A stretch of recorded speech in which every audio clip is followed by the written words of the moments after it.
6 horas e 36 minutos, de volta com o Manhã no Ar e as principais notícias do dia. Lembrando que você pode acompanhar o programa através das nossas redes sociais, pode ir até o Facebook do Manhã no Ar, ou então acompanhar a nossa programação através do aplicativo Acrítica Play. Se você ainda não tem, dá tempo de baixar, ele está disponível nos sistemas Android e iOS, e por lá você acompanha todo o nosso conteúdo gravado, além das reportagens ao vivo e conteúdo extra feito exclusivamente para você que nos acompanha pela internet. E a gente começa essa edição falando de um caso que aconteceu no interior do estado. Um grupo de detentos de Iranduba foi transferido para Manaus após arquitetar um plano de fuga.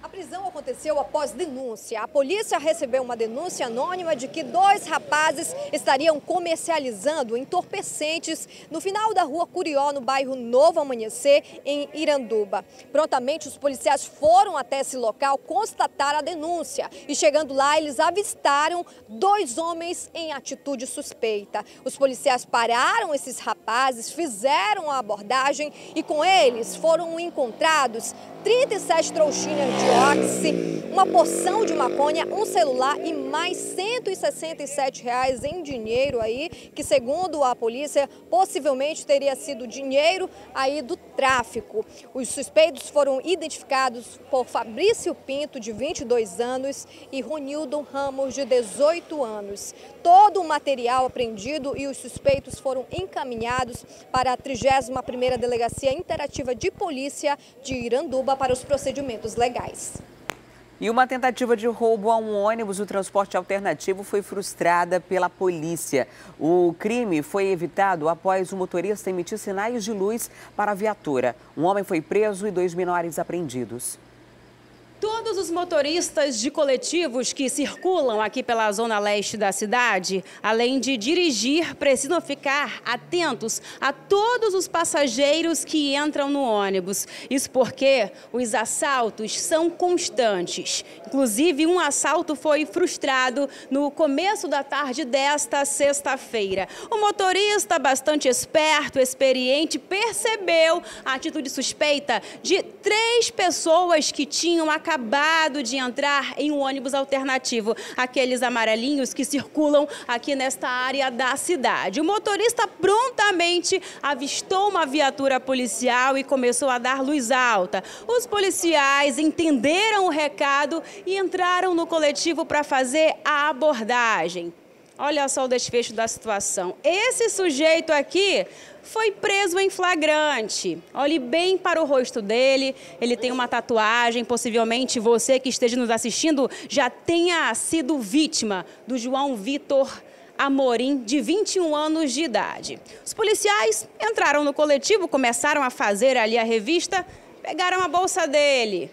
Dentro dessa bolsa aqui foi encontrada essa arma caseira, calibre 12, com essa munição. Só que o João estava com 2 comparsas que são menores de idade, um de 15 e outro de 17 anos. E aí não teve jeito, a casa caiu para eles. Eles confessaram que estavam se preparando para assaltar os passageiros que estavam dentro do coletivo. Tenente, na hora que vocês conseguiram entrar ali naquele ônibus, já de cara identificaram essa atitude suspeita, porque eles ficaram nervosos com a presença policial. Eles chegaram a falar para vocês que, de fato, já iam praticar esse assalto? Perfeito. Na hora que nós descobrimos o armamento com eles lá, eles logo confessaram que iriam fazer o roubo. Inclusive ali, só que a viatura apareceu e eles não tiveram a coragem de fazer. O motorista percebeu ali aquela atitude e vocês também ficaram espertos com a situação e conseguiram fazer essa abordagem. Até os passageiros ficaram mais tranquilos quando avistaram vocês. Com certeza. Existe uma determinação do comando em fazer eventuais abordagens em veículos coletivos e nós estamos atentos aí para esses veículos. Então, o motorista sinalizou com as luzes e nós conseguimos identificar que precisava de socorro. Fizemos a abordagem e conseguimos retirar das ruas esses infratores. Todos eles agora vão responder aí por esses crimes. E um homem suspeito de roubar uma motocicleta no mês passado e utilizar o veículo para praticar diversos roubos foi agredido pela população e preso pela polícia. Essa história começa desde o dia 20 de junho de 2019. A vítima ia para casa da sua namorada quando foi abordada por um criminoso, um suspeito, identificado aí pelo Eduardo Azevedo, de 27 anos. Ele foi abordado, anunciou o assalto e levou a motocicleta. No percurso dele, na entrada lá da rua lá que ia para casa da namorada, ele foi abordado por esse cidadão que foi preso hoje, né? Em posse de uma pistola, né? Ameaçou e levou a bicicleta dele, que é a motocicleta dele, né? E desde esse dia, desde o dia 20, que a gente está no encalço, fizemos um boletim de ocorrência. No mesmo dia, por volta das 23 horas, nós viemos na delegacia, fizemos um boletim de ocorrência.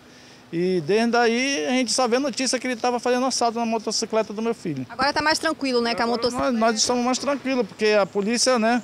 A polícia foi no encalço dele, desse cidadão, e conseguiu, com a ajuda da população, localizar onde ele estava hoje, e a polícia foi acionada e prendeu, né? E está aqui na delegacia, graças a Deus. Dia 3 de julho, aqui ó, outra vítima, ele fez um assalto num posto de gasolina. Conta pra gente como que foi tudo isso. Ele já chegou abordando com a arma, inclusive já nessa motocicleta que ele roubou aí. Realmente, era 23h05 quando eu estava lá no posto, quando ele chegou e anunciou o assalto. Ele saiu da moto, apontou a arma para mim e pediu o dinheiro.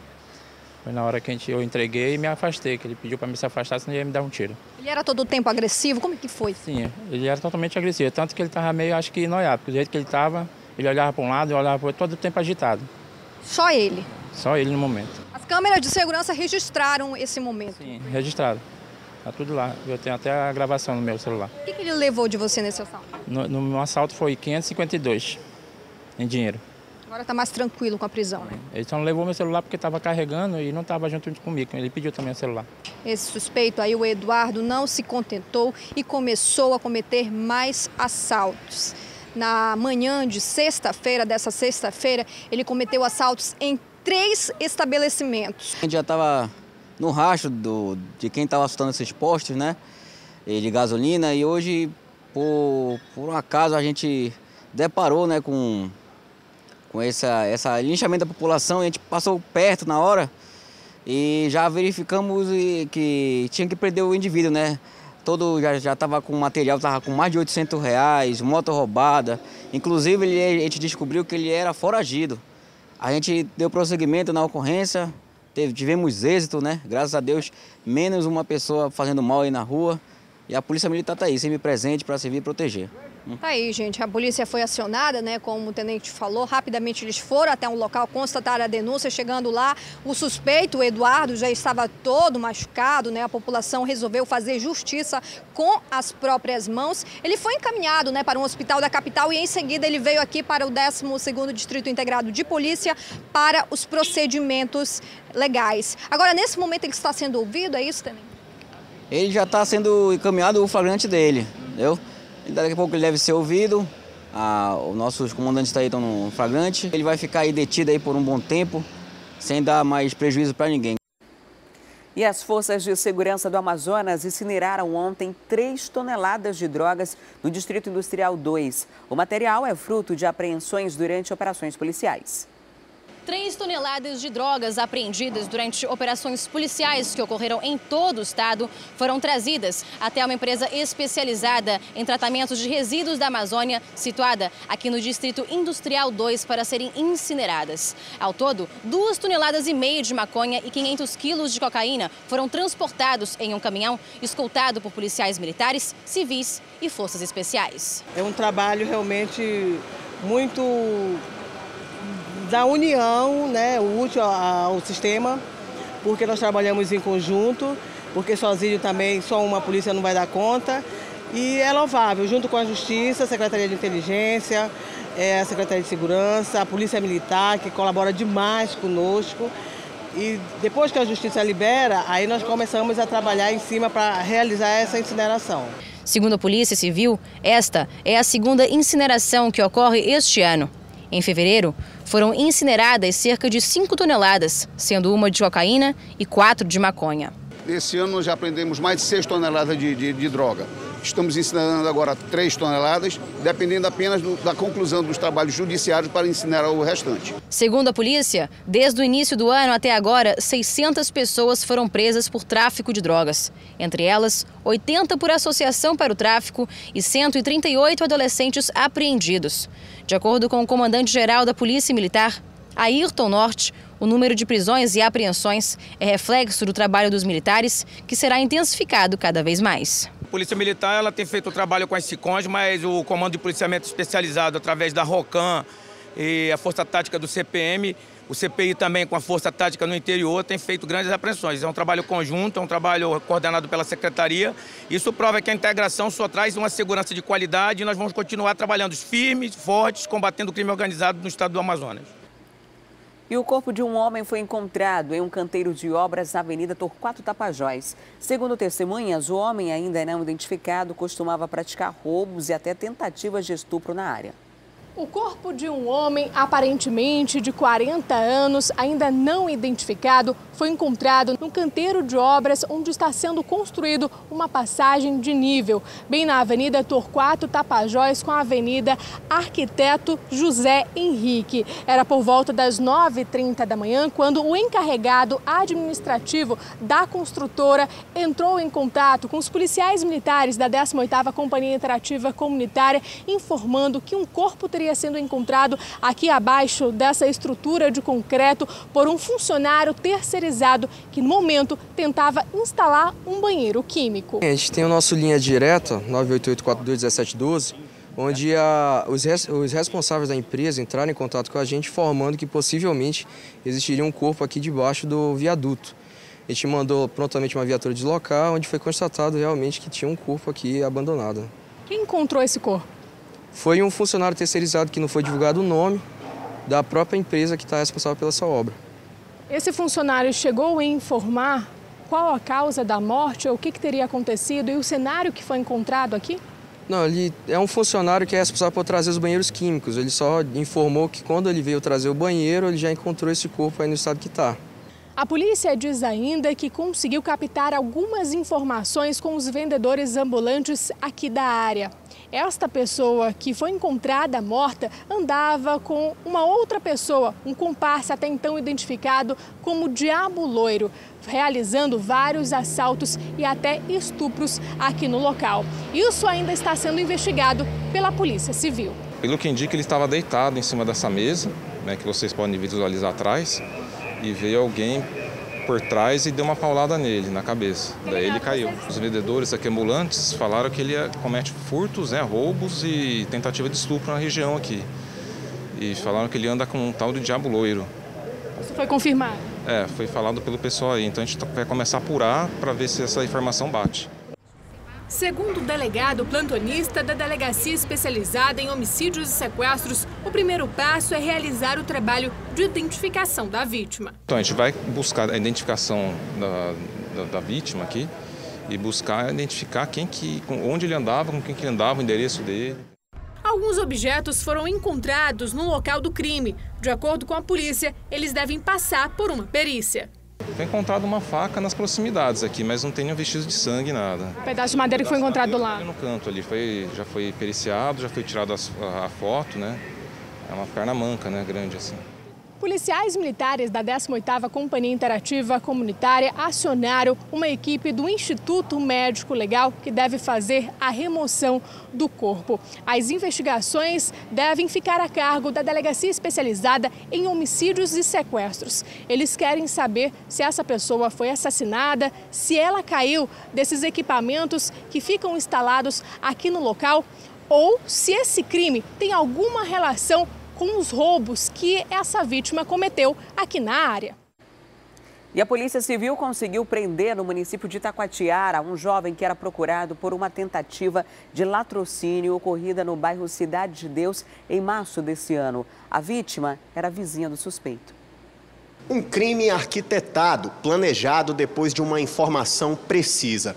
A mente criminosa por trás dessa ação é o Wagner Barros de Oliveira, de 20 anos. Segundo informações da Polícia Civil, ele é suspeito de um latrocínio tentado contra o próprio vizinho. O crime ocorreu em março deste ano, aqui no bairro Cidade de Deus. Segundo as informações dos policiais civis do 13º Distrito Integrado de Polícia, Wagner entrou na residência desse vizinho por volta das 3 horas da madrugada. Ele estava encapuzado e com uma faca. E então anunciou o assalto. A vítima reagiu e os dois começaram a lutar. Foi quando o Wagner esfaqueou essa vítima várias vezes, que ficou bastante ferida. Nós vamos conversar agora com o delegado titular aqui do 13º Distrito Integrado de Polícia, delegado Ricardo Cunha, que vai dar mais detalhes sobre as investigações e também sobre as circunstâncias desse crime. Delegado, o suspeito foi até lá porque recebeu a informação de que dentro da casa teria uma quantia em dinheiro, referente à venda de uma moto. Exatamente, né? E o Wagner teve informações privilegiadas por ser conhecido ali da vítima. Ele ouviu a vítima comentando para uma terceira pessoa que iria receber uma determinada quantia referente à venda da sua motocicleta, né? Aí passou o dia arquitetando esse crime. Quando foi à noite, por volta das 3 da manhã, ele colocou um capuz para não ser identificado, dificultar ali a sua identificação, e se armou com uma faca.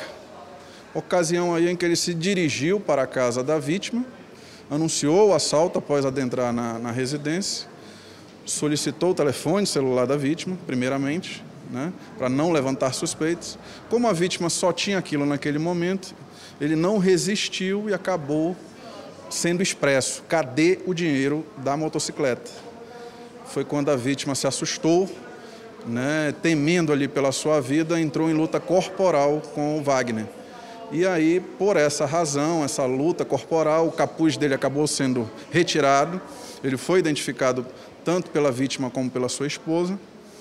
E ele foi muito ferido, né, em razão desses golpes de faca. Foi internado no hospital, passou alguns dias internado.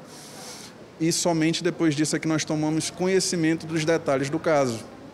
Representamos aí pela preventiva dele de imediato, foi deferido aí de imediato aí também pelo Poder Judiciário, só que ele já havia se evadido, né? Ele já não estava mais em local certo.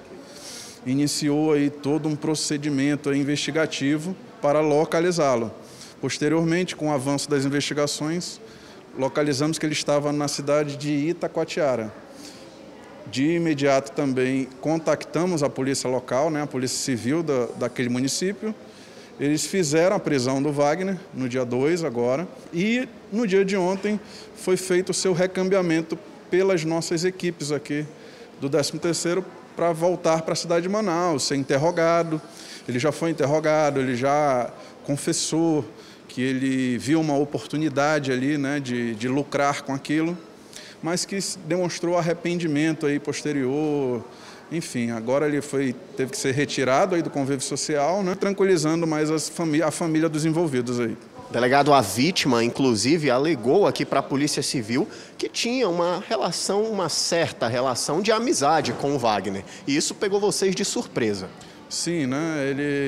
A vítima foi a principal...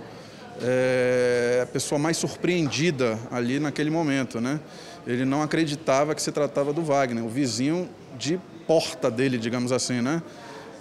Que existia uma convivência entre os dois, uma relação de cordialidade, de amizade, enfim, foi pego também de surpresa, mas facilitou aí a identificação dele de imediato aí pela gente. Certo, delegado, muito obrigado pelas informações. Wagner Barros de Oliveira, de 20 anos, o mandado de prisão preventiva em nome desse suspeito foi expedido em abril e foi cumprido na última terça-feira por volta das 10 horas da manhã pelos policiais civis aqui do 13º DIP em uma ação conjunta com os policiais civis da Delegacia Interativa de Polícia do município de Itacoatiara. Como ele já tinha um mandado de prisão preventiva expedido depois dos procedimentos cabíveis aqui no 13º Distrito Integrado de Polícia, será encaminhado direto para uma unidade prisional aqui da capital. E agora a gente vai falar de um caso que vai impressionar pela violência. Estou falando de um homem que foi preso no fim da tarde de ontem. Ele é suspeito de estuprar as próprias irmãs. Quem vai trazer mais informações sobre esse caso para a gente é a repórter Juliana Silva, que já está ao vivo. Esse caso me impressionou demais, Juliana, porque é o caso de um irmão que estuprou a irmã e ainda é suspeito de estuprar outras duas que têm deficiência mental. É isso mesmo? É isso mesmo, Adriane. É realmente de deixar aí a sociedade espantada, né, com esse crime que aconteceu ontem, na tarde dessa sexta-feira, por volta das 17h30, policiais da 13ª SICOM foram quem atenderam a ocorrência. Isso aconteceu lá no bairro Cidade de Deus, quando uma mulher, que nós não vamos identificar, de 22 anos, ligou para a polícia relatando que havia sido estuprada pelo irmão, cujo nome nós também vamos resguardar por conta da identidade das irmãs. As iniciais dele é ROL, de 27 anos. Acontece que quando a mulher ligou para a polícia, ela disse que havia sido estuprada. Os policiais foram até a casa deles e ela também relatou que possivelmente a irmã, que tem doença mental, e a outra também, que tem a igual doença, também tenham sido estupradas pelo próprio irmão. Ele é usuário de drogas e ela disse que todas as vezes quando ele saía de casa para consumir entorpecentes, quando ele retornava, ele cometia o crime com elas. É um crime bárbaro mesmo que aconteceu, viu, Adriane? Policiais da 13ª SICOM informaram também que ele foi preso aí, que ele já tinha passagem na polícia por porte ilegal de armas. Eles levaram ele para a delegacia e ele vai aí ficar preso na delegacia especializada em crimes contra a mulher e também ficará à disposição da Justiça, Adriane. Tá certo, Juliana, muito obrigada pelas informações. Um caso realmente que impressiona, né? Porque se trata de um ambiente familiar e se for confirmado de fato que essas duas outras irmãs dele também foram estupradas, a situação é pior ainda, porque se tratam de pessoas com deficiência, em tese não podem se defender, não têm condições de se defender de uma situação como essa. A suspeita, inclusive, que o filho de uma delas seja dele, né? De acordo com as informações da família nesse primeiro momento, né? Se já havia essa suspeita, era importante inclusive que essa denúncia já tivesse sido feita antes, se já havia essa suspeita de que essas duas meninas podiam estar sofrendo violência sexual. De fato, foi feito agora, ele foi detido e tudo vai ser investigado. Muito obrigada, Juliana, pelas informações. Até daqui a pouco. E uma jovem foi presa pela polícia dentro de um shopping, suspeita de vender apostilas e videoaulas piratas para concurso público, produzidos por uma instituição de ensino aqui da capital. Segundo a polícia, o caso foi denunciado por uma vítima. A prisão da suspeita, identificada por Vanessa Santarém, de 28 anos, aconteceu por volta de 4 horas dentro de um shopping que fica localizado na Avenida Djalma Batista. A Polícia Civil recebeu uma denúncia dizendo que essa mulher estaria vendendo aí materiais de concurso público e também videoaulas de instituições educacionais nacional e local aí sem autorização desses estabelecimentos. A vítima que fez a denúncia informou também que ela comprou alguns materiais do concurso público e nesse material estava com baixa resolução, o que aí levantou a suspeita e rapidamente ligou para a polícia e deu essa informação. Eu vou conversar aqui com o investigador Luizinho, que vai falar um pouco para a gente sobre essa ocorrência. Luizinho, quer dizer que essa mulher vendia aí todos esses materiais sem autorização? Como que acontecia tudo isso? Primeiramente, ela estudou nesse cursinho. Então, como ela estudou, ela depois que saiu, começou a utilizar através de um áudio do notebook dela e passar para um HD todos esses cursos. Então, o que ela fazia? Ela anunciava e as pessoas iam procurá-la para poder comprar esse curso. E esse curso começou a R$50. E aí logo a gestora do colégio, a gestora do colégio, desconfiaram porque começaram a divulgar. E foi quando acionaram a polícia e o pessoal do consumidor, os policiais do consumidor, foram até o local onde já estava uma vítima, que ela estava já tentando vender esse curso. E aí ela foi presa em flagrante e veio até aqui a delegacia, onde foi feito o flagrante dela. O que acontece com ela a partir desse momento, investigador? Olha, ela, nesse momento, foi flagranteada, né?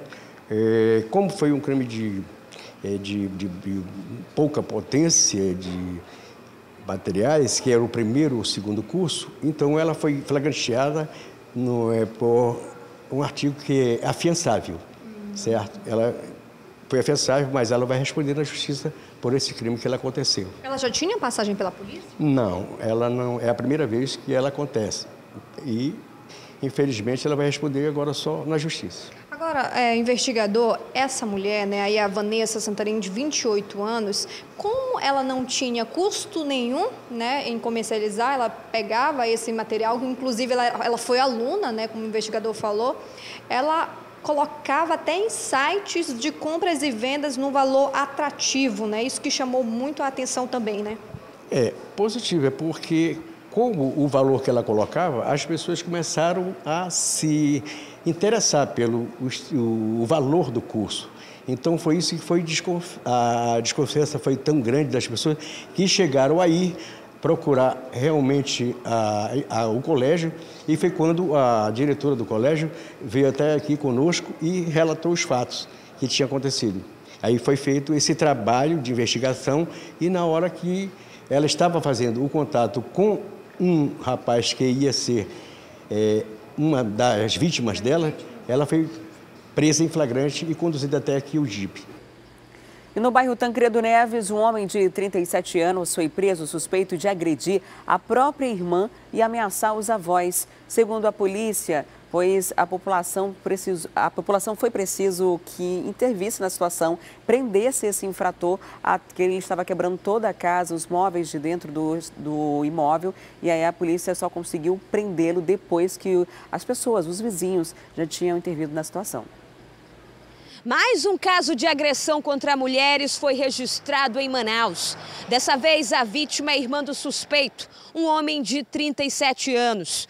O desfecho dessa história só não foi mais trágico porque a polícia militar soube do fato através de denúncias anônimas. Testemunhas que presenciaram relataram que o relógio marcava 12h30 quando o suspeito de 37 anos teria chegado em casa aqui no bairro Tancredo Neves, na zona leste de Manaus, totalmente alterado e violento.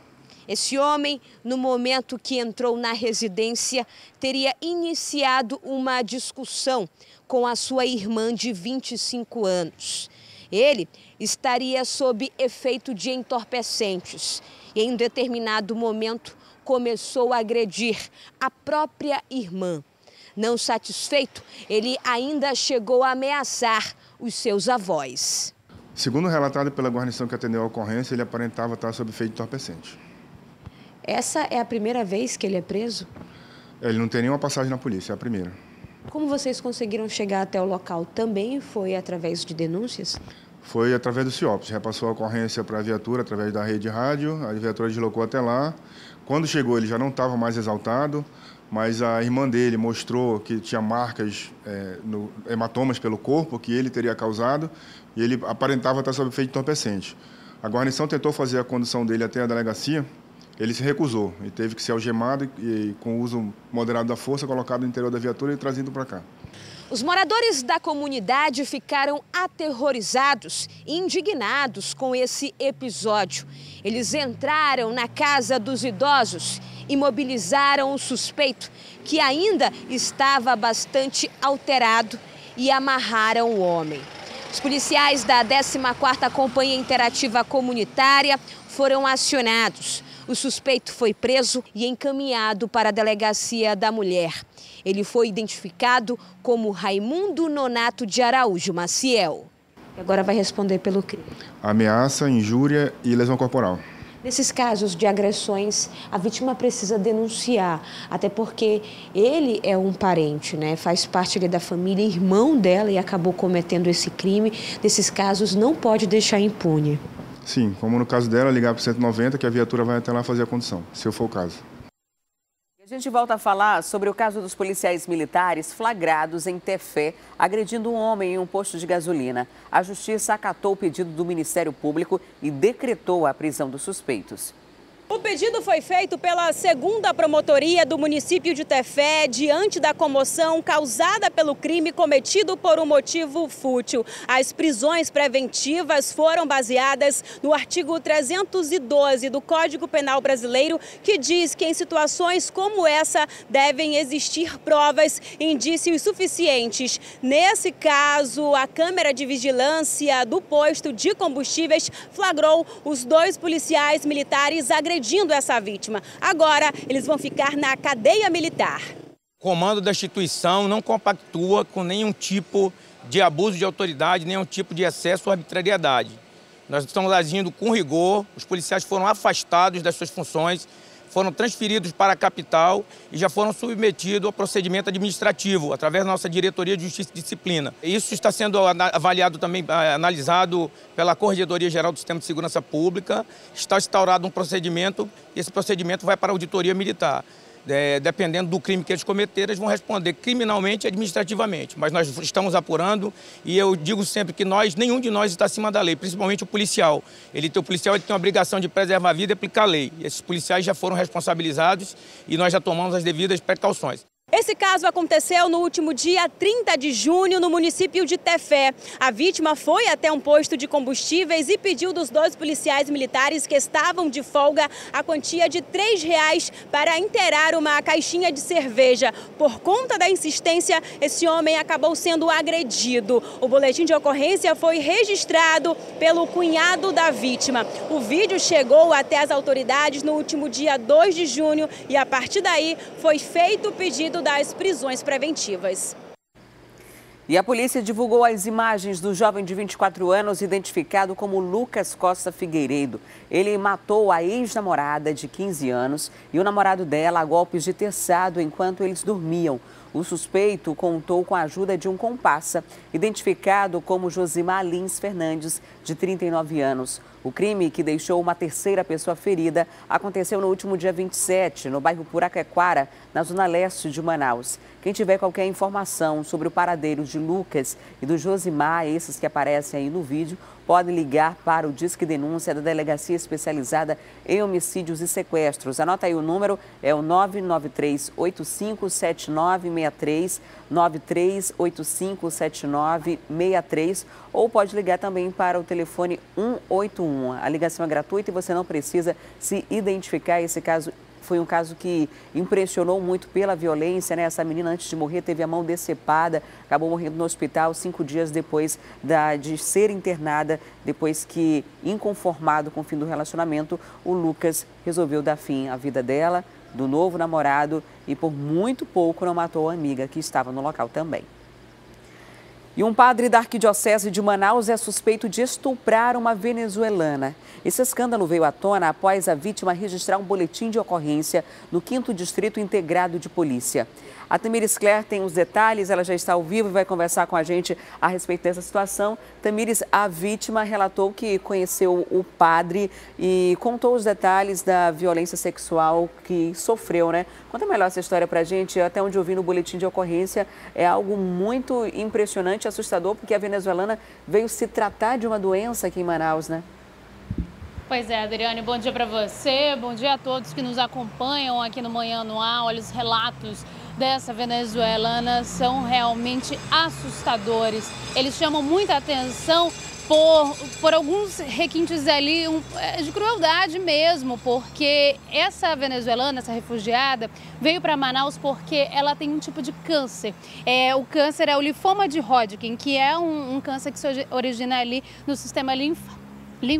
Além desse câncer, ela também tem um tipo de autismo, então ela é duplamente vulnerável. E aí agora, no início do mês, ela foi à polícia relatar todos esses casos de estupro. Ela disse que foi estuprada por esse padre 3 vezes. E aí, como você disse, ela conheceu esse padre de 60 anos em um abrigo da Igreja Católica. Ele é padre e, além de padre, também é militar. Então, ele também tinha um pouco... ela relata também que ele também chegou a ser violento com ela. A primeira vez aconteceu no dia 18 de maio e aí ela conta que ele o levou ele a levou para o apartamento dele, ofereceu suco e antes disso já passava mensagens dizendo que ela era muito bonita, fazendo vários elogios, ela não gostava, mas enfim, ela não achava nada muito estranho, foi à casa dele.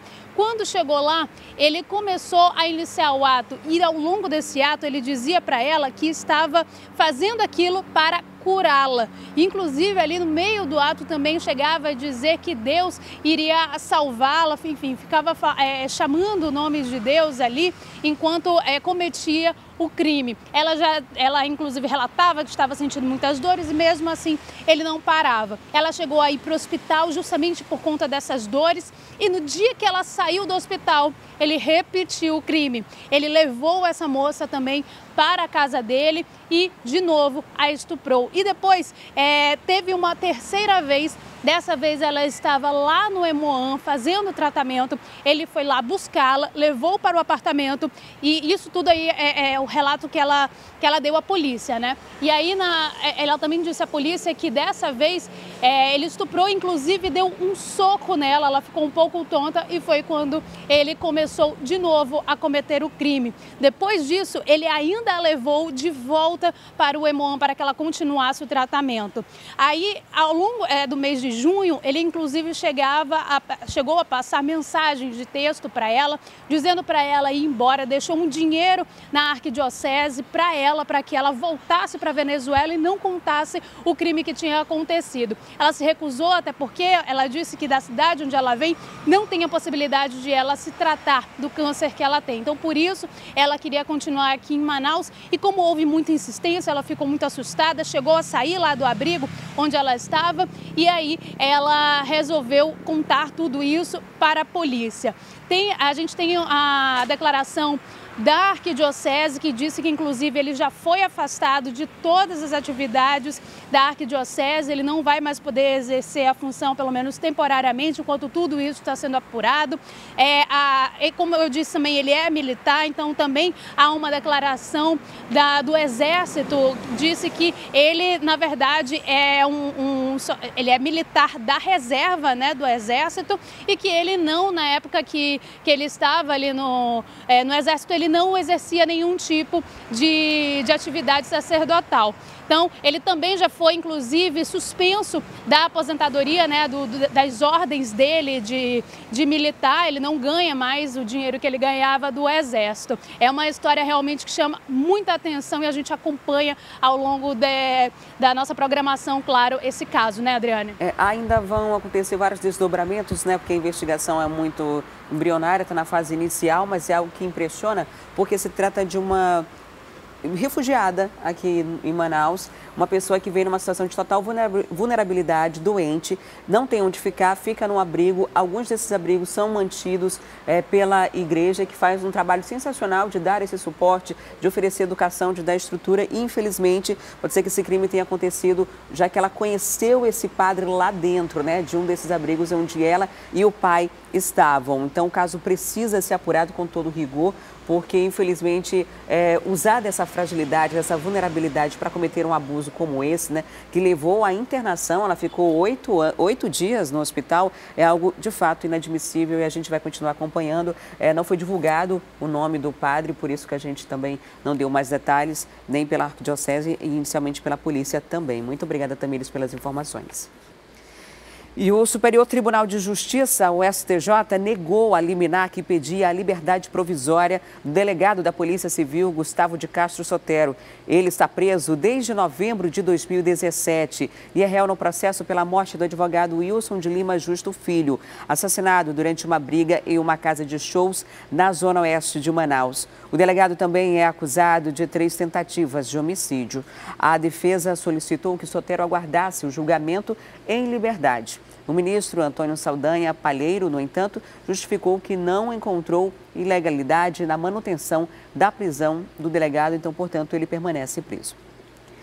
E daqui a pouco tem o debate da semana e o assunto é o projeto de lei que obriga os detentos a ressarcirem o Estado pelas despesas dentro da cadeia. E ainda, ex-secretário de Educação é condenado a 7 anos de prisão por dispensa de licitação. Os detalhes, daqui a pouquinho, eu volto já já.